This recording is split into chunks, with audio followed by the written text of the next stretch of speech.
Hello guys, তো আজকে তোমাদেরকে আমি দেখাবো বাঁধাকপি দিয়ে কিভাবে চপ বানাতে হয়। তো প্রথমে আমি অল্প একটু বাঁধাকপি কেটে নিয়েছি। তারপরে একটা প্যানের মধ্যে আমি অল্প পরিমাণ বেসন ঢেলে দেব।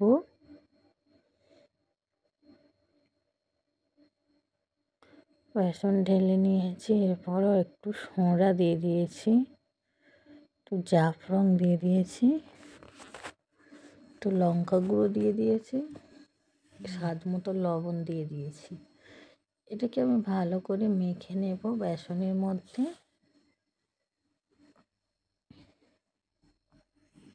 তো আমি এটাকে বেসনের মধ্যে মেখে নিয়েছি ভালো করে, সর্ব জায়গাতে যায় যাতে।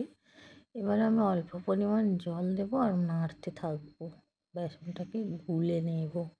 অল্প অল্প করে জল দিয়ে দিয়ে বেসনটাকে দেখতে পাচ্ছ খুব সুন্দরভাবে গুলে নিয়েছি। তো এটা আমি সাইডে রেখে দিচ্ছি 10 মিনিট।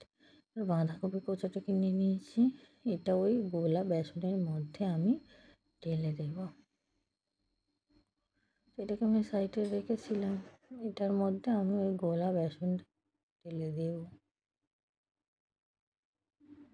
বাঁধাকপি দিয়ে অ্যাড করে দিয়েছি বেসনের মধ্যে। এটাকে আমি আস্তে আস্তে মেখে নেব। দেখতেই পাচ্ছ আমি মেখে নিচ্ছি বাঁধাকপির সঙ্গে ওই বেসন মাখাটা আমি মেখে নিয়েছি।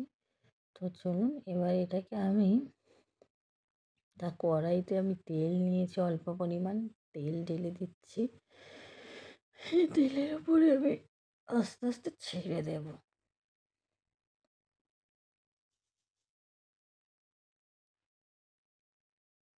তো গাইস, আমি নিউ চ্যানেল, অবশ্যই চ্যানেলটিকে সাবস্ক্রাইব করে পাশে থাকবেন, যাতে করে এরকম সুন্দর সুন্দর ভিডিও সবার আগে দেখতে পারেন। তো এই রেসিপিটা, এই ভিডিওটা আপনারা বাড়িতে বানিয়ে যদি খান, বলবেন, কমেন্টে জানাবেন কেমন হয়েছে। তো খুব সুন্দর একটা ভিডিও, দেখতেই পাচ্ছ ফুলে কেমন সুন্দর হয়েছে। তো আমি ভাজাগুলোকে একটু উল্টে দিচ্ছি।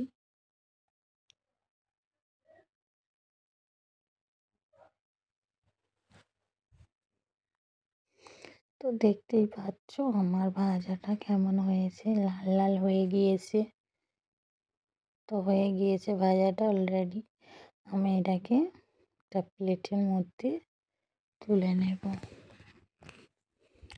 তো বন্ধুরা, লাইক কমেন্ট শেয়ার করতে ভুলবেন না, সাবস্ক্রাইব করে পাশে থাকবেন, যাতে করে নতুন নতুন ভিডিও সবার আগে দেখতে পারেন। তো ভাজা হয়ে গিয়েছে, দেখতেই পাচ্ছ আমি একটা প্লেটের মধ্যে তুলে নিচ্ছি। ওয়াও, কত সুন্দর হয়েছে, দেখো কালারটাও হয়েছে, ভাজাটাও কত মুচমুচে টাইপের হয়েছে, দেখতেই পাচ্ছ।